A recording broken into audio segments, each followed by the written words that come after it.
Okay, Pastor, that's a little weird. We don't talk about bodies in church. This is making even me a little bit uncomfortable. We don't talk about bodies in church, and that's part of our problem. That's part of the theological and practical mess that we're in this world. Because what we have done in large part in Western Christianity, we have decapitated our spirituality.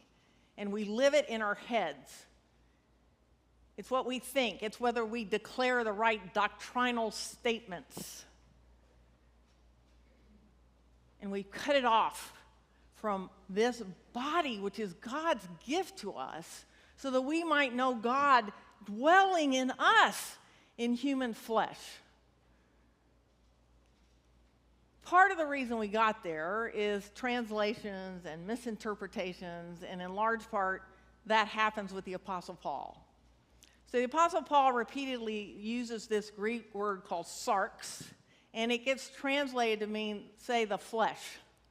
Now, when we hear the Apostle Paul, as he says over and over again, things like, walk in the Spirit so that you do not fulfill the desires of the flesh, our little Western English decapitated brains go, oh my God, he's talking about my body.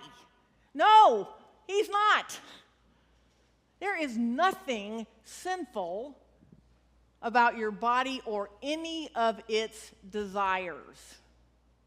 Every desire that we have in our bodies is a gift from God.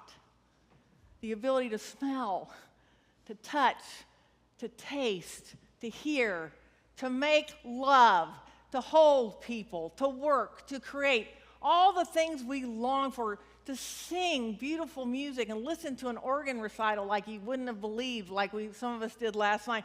All of those desires are things that God has given us so that we can know fully what it is to be a human being who is indwelt by God.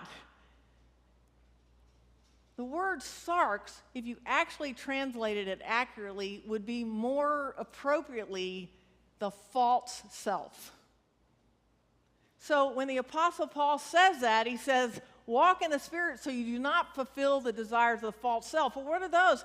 Those are the ones when we say this is what sin is. Sin is not that I'm in a body or so much the things I do or about this and that. Sin is when I decide that as a human being, I can be fully human without the breath of God within me defining who I am and how I live.